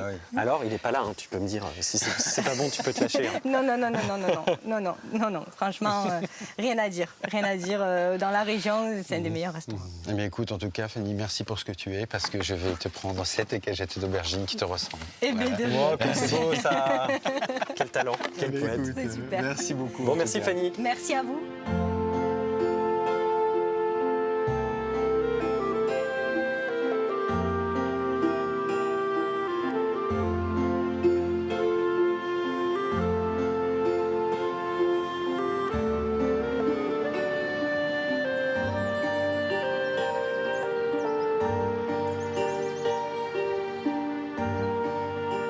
Pourquoi est-ce que tu t'es installé dans ce village de Ventabren, Dan?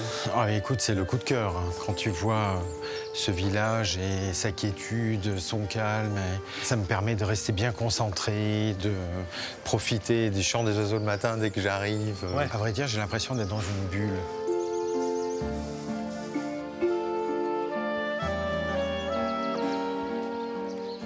J'adore les petites places arborées dans les villages provençaux. Je trouve que ça apporte une ombre qui fait toujours du bien. Et surtout qu'à Ventabren, c'est bien garni. Notamment, regarde avec ce beau figuier. Ouais. Et on va aller chercher quelques feuilles pour agrémenter la recette que je vais te présenter avec cette pastèque, justement, qui va être cuite avec ces feuilles. Voilà. C'est original, je trouve, de s'appuyer sur les arbres du village pour cuisiner. Mais on est chanceux d'avoir ce figuier. Alors on y fait attention quand même. Voilà, on ne tient pas le plumet intégralement. Voilà. Et voilà Ismaël, mon restaurant. Je te souhaite la bienvenue. Merci. Waouh. Ah oui, quand même. C'est la Méditerranée qu'on voit en face? Alors non, c'est l'étang de Berre qui est connecté à la Méditerranée, mais ça reste un peu le nid d'aigle. Ah oui, vraiment. C'est la sensation que j'ai ici, d'être dans un nid d'aigle et de surplomber la vallée.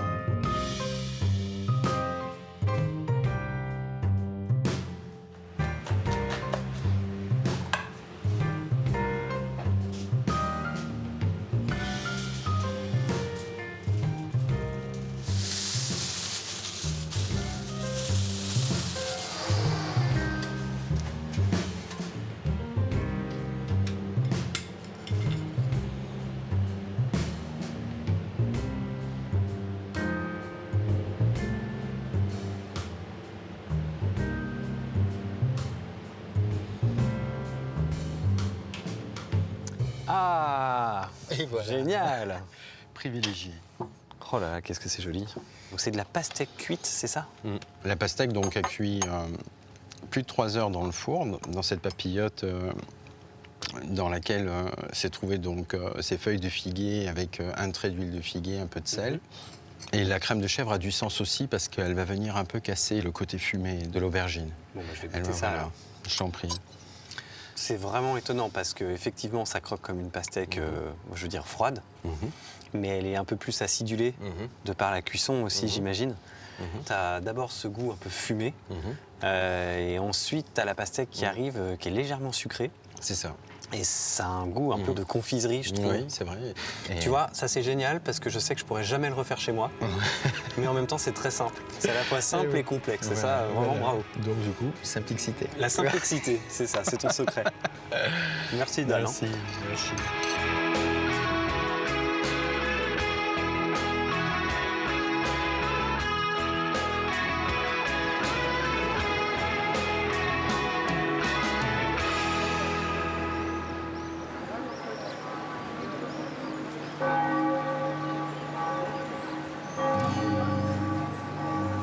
On surnomme Aix la ville aux 1000 fontaines.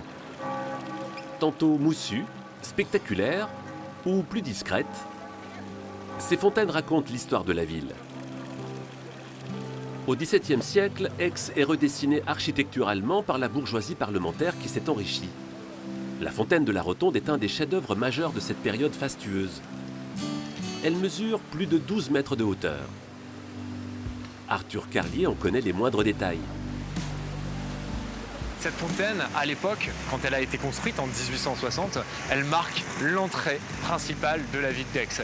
Et son ingénieur, qui s'appelle Monsieur De Tournadre, veut créer cet édifice monumental pour pouvoir dire à quiconque entrait à Aix par ici, regardez comme nous sommes riches. Tout en haut, on a aussi 3 statues. Celle qui est tournée vers Aix-en-Provence, elle représente la justice.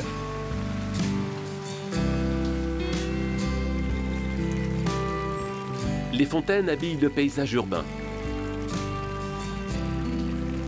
Comme la fontaine des 4 Dauphins, en plein cœur du quartier Mazarin. Un quartier bourgeois édifié au XVIIe siècle.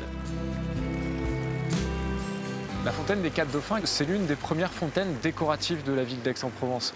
Avant le XVIIe siècle, on avait tendance à mettre les fontaines adossées au mur de la ville et elles n'avaient qu'une fonction, c'était de pouvoir acheminer de l'eau pour les habitants. Avec ces fontaines du XVIIe siècle, notamment celle des 4 Dauphins, on a aussi la volonté de décorer finalement la place. Souvent, on a des créatures marines sur les fontaines pour pouvoir lier l'architecture de la fontaine avec le monde aquatique et l'eau qui coule à l'intérieur.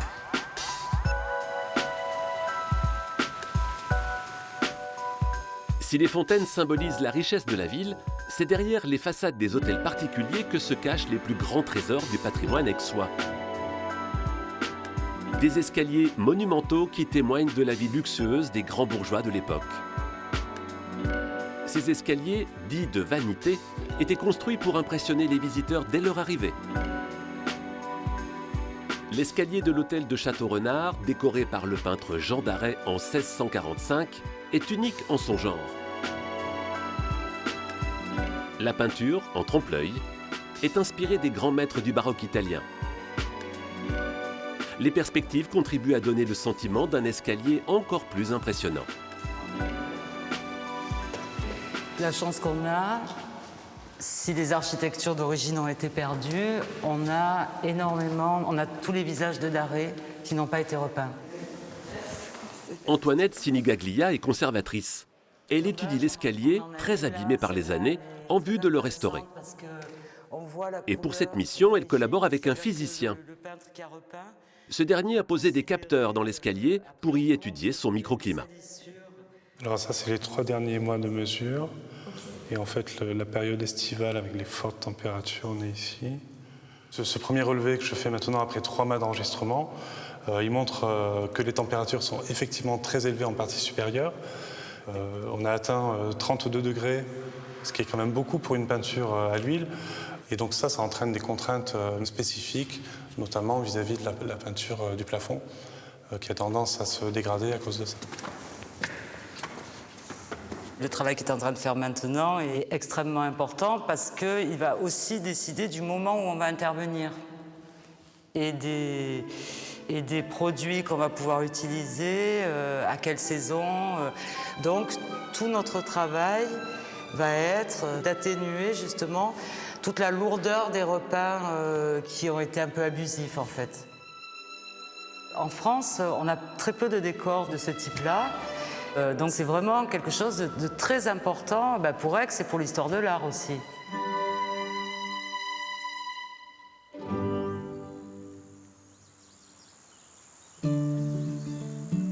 Aix-en-Provence doit la richesse de son patrimoine aux notables qui y vivaient au XVIIIe siècle. Pour échapper aux chaleurs de l'été, ces derniers déménageaient dans leur fastueuse bastide construite à la campagne. La Mignarde est l'une d'entre elles. Elle est classée monument historique depuis 1995. À l'intérieur, le temps semble s'être figé. Les papiers peints, les meubles sont les mêmes qu'au XVIIIe siècle. Les salons de réception ont vu passer d'illustres personnages. Mais celle qui passionne depuis toujours Sabrine Secchiari, l'actuelle propriétaire du château, c'est Pauline Bonaparte, la sœur de l'empereur. Donc ça, c'est la lettre qui a été écrite le 27 juillet 1807. Marseille, le 27 juillet 1807. Ma chère maman, la solitude de la Mignarde étant si grande que pour amuser le prince, je m'y suis décidée à venir habiter la campagne du général Cervoni, qui est à 1 lieue de Marseille. La demeure abrite à 2 reprises les amours de Pauline et de son amant Auguste de Forbin. Sabine Secchiari l'imagine sans mal se prélasser dans l'immense radassière, un salon à la turque qui était sa chambre à l'époque. Elle est toute jeune, elle a 27 ans. Elle vient ici donc se réfugier et à partir de là, bien, elle mènera grand train, grande vie. On sait qu'elle donne des balles, des dîners, des soirées, des feux d'artifice. Et elle rallie comme ça disons les familles aristocrates aixoises qui étaient plutôt royalistes et pas du tout bonapartistes. Elle a laissé une grande empreinte dans cette maison. D'abord, on en parle beaucoup. On la sent partout. Elle fait partie intégrante de la maison.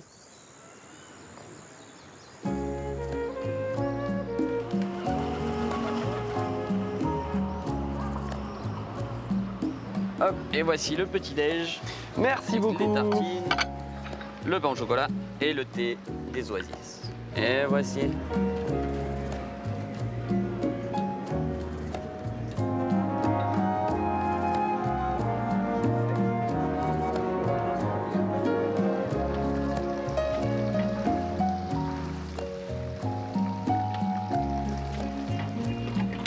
Salut Eric. Bonjour Ismaël. Ça va, enchanté? Bah enchanté, bienvenue surtout. Merci. Disons que ça génère une vraie sympathie le sidecar. Hein. Je vois les gens viennent, prennent en photo ta machine, toi avec d'ailleurs. Ouais. Bah surtout moi je pense, non? Ouais, je crois. Je crois que c'est ça. Bon, tu l'as fait exprès là, le nom de ton sidecar? Même pas, non. Non, mais c'est vrai qu'on a un bon lien tous les deux sur l'échappée belle et la belle échappée, donc c'est clair. Merci d'être venu sur Aix.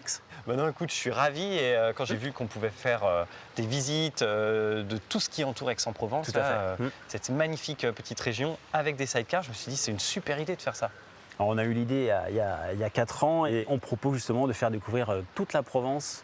Donc là aujourd'hui, on va se faire découvrir les carrières de Bibémus. Et c'est quoi les carrières de Bibémus? Les carrières de Bibémus, c'est celles qui ont permis de pouvoir construire les bâtiments qu'on a autour de nous, donc les fameux hôtels particuliers, comme on a juste derrière. Et ça a inspiré certains peintres connus d'Aix-en-Provence, comme Paul Cézanne. Allez, let's go!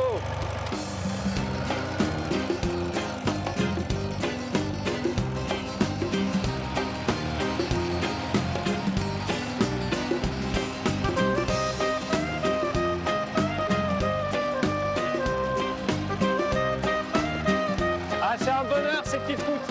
C'est pour ça qu'on vient dans le sud, je pense. Exactement. J'adore déjà la sensation d'être au niveau de la route.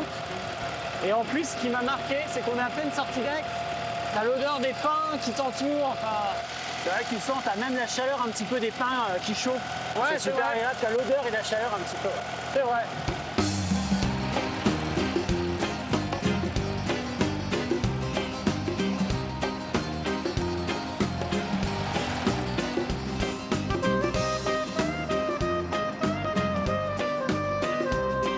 Là, comme tu peux voir sur la gauche, tu as tout le Luberon.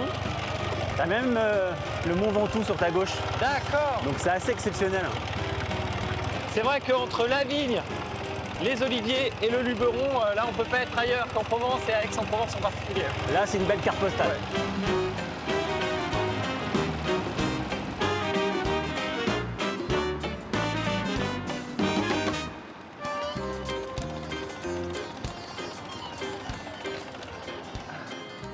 Tu m'avais vendu une très belle vue, tu m'avais pas menti. Hein. C'est pas mal, non? C'est magnifique. Donc là, tu peux vraiment voir les Alpes. Sur ta gauche, le Luberon. Bon, il faut que je te fasse une petite confidence quand même. Quand on est arrivé, tu m'as dit regarde là-bas à gauche, il y a le Luberon. Bah, ça, c'est vraiment un truc de Parisien, le Luberon. Hein. Bon, T'es oui, pas d'ici, toi, non? Non, effectivement. Bah, tu l'as dit, hein, je suis de Paris, effectivement, mais oui, on dit bien le Luberon. Et comment tu t'es retrouvé ici alors? Alors, j'ai quitté Paris il y a 5 ans pour me retrouver ma compagne qui est aixoise. Donc voilà, c'est pour ça que malheureusement, j'ai quitté Paris. Mais heureusement, j'ai atterri dans un bel endroit. Et qu'est-ce qui te plaît autant alors à Aix-en-Provence et dans la Provence en général? Ce qui me plaît beaucoup, c'est ça. C'est ce paysage, cette tranquillité, cette météo qui est assez exceptionnelle sur l'année. C'est vrai que nous, on arrive à travailler de février à novembre avec nos clients, puis leur faire découvrir vraiment la région et d'avoir un vrai partage, quoi. Quel est le meilleur moyen de découvrir la Provence qu'en sidecar? Et qu'est-ce qu'ils te disent les gens quand ils descendent de ton sidecar généralement? Waouh! Ils ne s'attendent pas vraiment à avoir cette sensation déjà avec le véhicule. Et lorsqu'on les emmène sur des endroits un peu comme celui-ci, ils se disent oui, effectivement, je ne serais jamais venu tout seul. Donc voilà, on y retourne? Allez, let's go! En avant!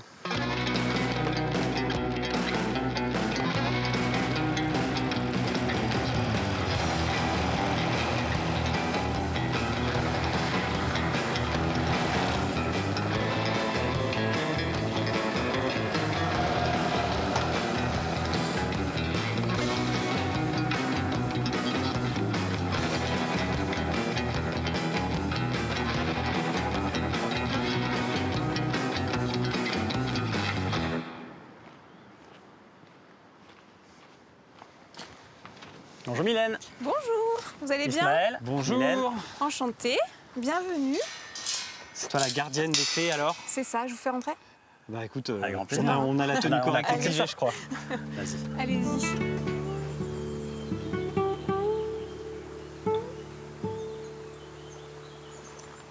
Quand on a commencé notre petit trip ensemble avec Eric, il disait aussi que ces carrières, elles ont une vraie importance dans la construction de la ville d'Aix alors? Oui, c'est ça. Quand Cézanne est venu là, il disait que c'était un peu la ville inversée. Et on va voir que c'est tout creusé, c'est-à-dire que c'est pas une carrière à flanc de falaise, mais elle est vraiment creusée à l'intérieur. Et en fait, ces blocs qu'on a extraits, on les retrouve dans les hôtels particuliers d'Aix, mais en élévation. Donc c'est la ville inversée. On creuse ici et on monte de l'autre côté. C'est complètement dingue cet endroit. Enfin, on a l'impression que c'est habité, tu vois. On sent qu'il s'est passé beaucoup de choses sur ces chemins. Déjà, c'est vrai, quand on y va, il y a une âme. Quand on rentre dans Bibémus, c'est ce qui nous marque, c'est ce silence. Mais il faut s'imaginer qu'avant Cézanne, là, c'est une carrière, c'est exploité. Donc là, par exemple, tous les arbres qu'on voit autour de nous, ils n'y étaient pas en fait. C'est une carrière, donc c'est la pierre qui est mise en avant. Et c'est après, une fois que la carrière a été arrêtée, que du coup la nature a repris ses droits. Et c'est parce que l'exploitation s'est arrêtée que Cézanne est venu là, parce qu'il est dans le silence. Et Cézanne, c'est à quelle époque? Cézanne, on est au 19e siècle. Quand il vient à Bibémus, on est autour de 1895.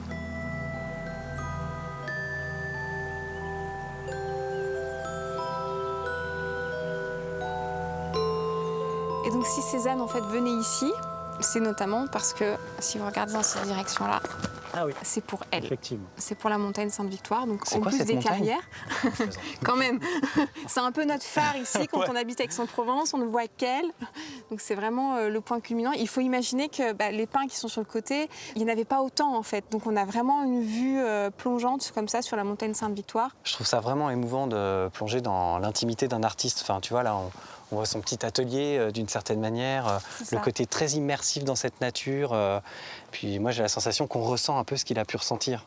En fait, quand on est à Bibémus et qu'on voit un tableau de Cézanne, on se dit en fait qu'à Bibémus, on est dans le tableau de Cézanne parce qu'on retrouve les mêmes couleurs. Et quand on voit dans n'importe quel tableau de Cézanne, il y a toujours 3 couleurs qui dominent. Ce sont les bleus, les ocres et les verts. Non, mais c'est une blague là? Ah, c'est vrai. Ah oui. Les ocres et les verts. Pas fait exprès. C'est génial. Mais oui. Donc on a un tableau de Cézanne. Voilà, tu es le ciel, Eric. C'est trop beau. Magnifique.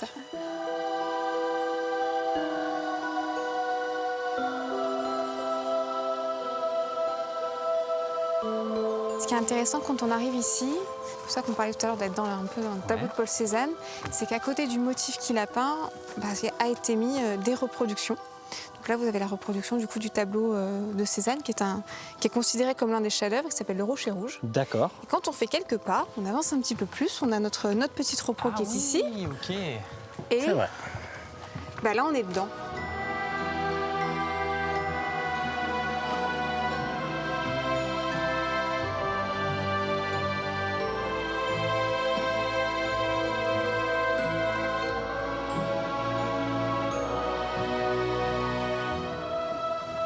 Cette fois-ci, on se rapproche un peu plus. Ah oui. Oh, on l'a vu. Et oui, Incroyable. on l'avait vu depuis la Bastide tout à l'heure. Et là, c'est vrai que le petit coin a été aménagé. Et on a vu sur toute la vallée de l'Arc, là-bas, Sainte-Victoire d'un côté, le plateau du Sangle qui est juste devant, Sainte-Baume en face. Et j'ai l'impression que toi, la Sainte-Victoire, tu l'as vraiment dans la peau parce que tu as une façon d'en parler comme si c'était un membre de ta famille. Et tu l'as même dans tes boucles d'oreilles, là. Ouais, j'ai remarqué. sur le collier et puis jusqu'effectivement dans la peau, puisque je fais tatouer la petite montagne Sainte-Victoire ici. Ah oui, tu fais pas Ah oui, semblant. carrément. Non, non. Je l'aime cette dans la peau, montagne. quoi. Je l'aime cette montagne. Et pour toi qui es un néo-aixois, tu as le même rapport à cette montagne? C'est vrai qu'on s'y attache fortement, puis c'est vrai que on n'a jamais la même couleur, jamais la même montagne. Et ça, c'est vraiment un pur plaisir, quoi. Et c'est vrai qu'avec le Pays d'Aix derrière, le Pays d'Aix c'est Oula, magnifique, oui. quoi. Donc Très riche. Aix-en-Provence et le Pays d'Aix, c'est un voyage merveilleux assuré, quoi. Comme Mylène, Cézanne était profondément attaché à sa Provence natale. Dès son adolescence, il arpentait les chemins de la campagne aixoise à la recherche d'inspiration.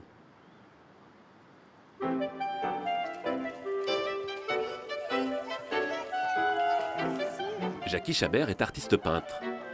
Il admire le travail de Paul Cézanne depuis toujours. Il se trouve que lorsque j'étais enfant, très rapidement, mon père m'a obligé d'une certaine manière à prendre ma bicyclette et à partir avec mon matériel sur le dos pour aller peindre dans la nature carrément. Et c'est vrai qu'à ce moment-là, j'ignorais tout de Cézanne. C'est beaucoup plus tard que j'ai découvert que Cézanne y était venu aussi et ça m'a déterminé à essayer de le comprendre et à comprendre sa peinture et pourquoi il avait autant aimé peindre les paysages aixois. Partout, la Sainte-Victoire domine le paysage. Cézanne en fera son motif de prédilection. Plus de 80 toiles témoignent de son attachement à cette montagne. C'est émouvant de pouvoir projeter son propre regard dans la même direction que Cézanne a projeté le sien pour voir justement un paysage. Si les paysages autour d'Aix ressemblent à une toile de Cézanne grandeur nature, c'est au musée Granet, au cœur de la ville, que l'on peut admirer certaines de ses peintures.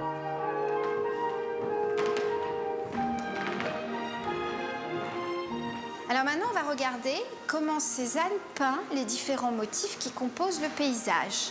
Regardez bien, pour faire les feuilles des arbres, Cézanne ne dessine pas. Qu'est-ce qu'il fait, Julia? C'est très bien. Je vais vous demander de me dire Dans quel sens sont ces touches qui représentent les feuilles des arbres? Emma, vas-y Julien. C'est très bien. Diagonale, d'accord?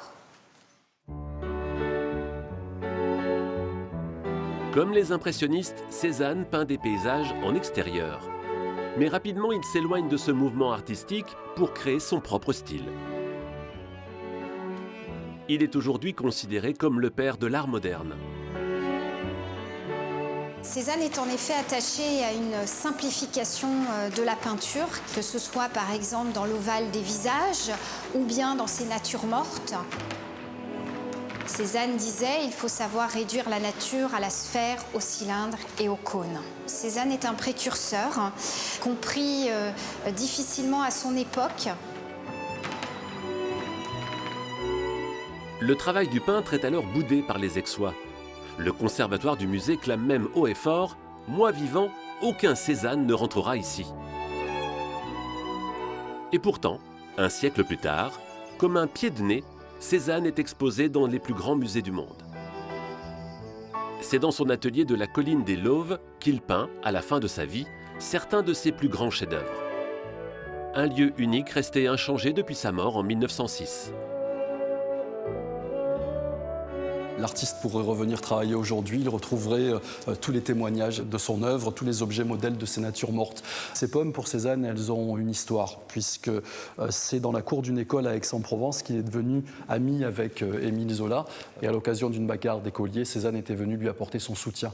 Et pour le remercier, dès le lendemain, Zola apportait chez les Cézanne un panier de pommes. Et lorsque Paul Cézanne se rappelle de cette anecdote à la fin de sa vie, il regarde les pommes et il dit « Tiens, les pommes de Cézanne, elles viennent de loin. »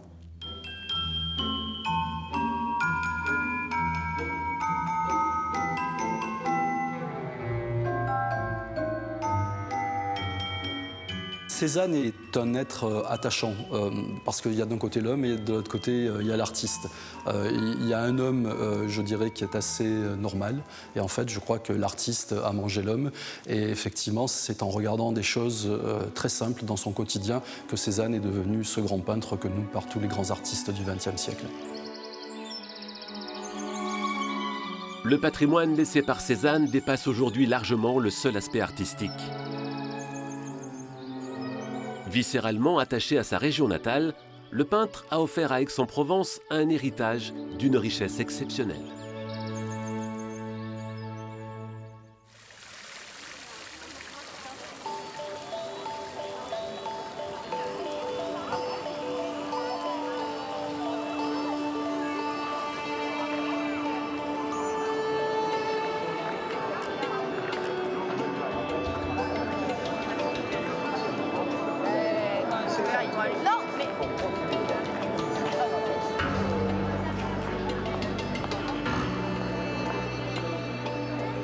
Je ne sais pas ce que vous pensez de cette ambiance de nuit sur le cours Mirabeau, les amis, mais moi je trouve que c'est juste magique. Ce qui s'est passé, c'est qu'à la tombée de la nuit, les lumières de la ville se sont éteintes et elles ont été remplacées par ces braseros, ces bougies, ces t-shirts phosphorescents très poétiques. C'est une nuit qui s'appelle Aix sans flamme, un événement dont le but est de créer un moment de communion sur le cours Mirabeau, là où les Aixois ont l'habitude de se retrouver.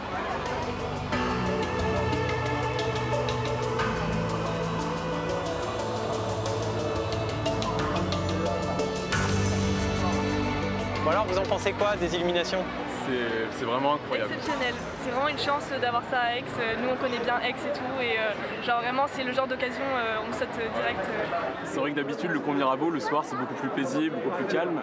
Et là, il y a une ambiance qui est là, jamais vue. Ouais, on redécouvre la ville, on ne sait plus où on est, quoi. Genre, on est au milieu du cours Mirabeau, où on y passe tous les jours. Mais, dans la nuit aussi, c'est différent. Dans la nuit. Ouais, c'est sûr, c'est sûr. Vous avez des étoiles dans les yeux, c'est trop beau. Ouais.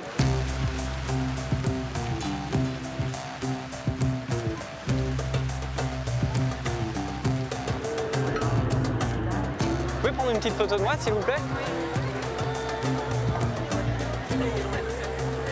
Merci beaucoup. Non, je suis sûr que c'est très bien. Oui. Merci beaucoup.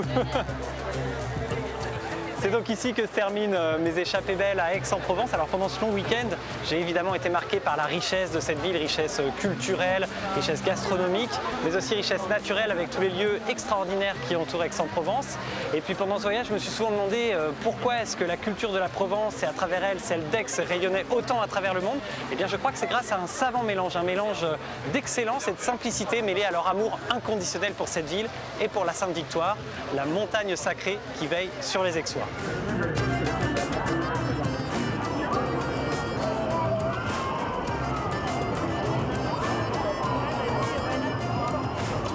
Si le soleil de la Provence vous manque, vous le savez, il y a le replay pour revivre mes échappées belles. Et puis moi, je voudrais passer un petit message à 6 Aixois qui m'envoient beaucoup de messages sur les réseaux sociaux. Géraldine, Nico, Louis, Augustin, Niliane et Niurka. Merci énormément à vous parce que ça crée un lien très fort avec cette ville. Allez, je vous dis à bientôt les amis et rendez-vous très vite pour de nouvelles aventures au bout du monde ou juste à côté de chez vous. À bientôt!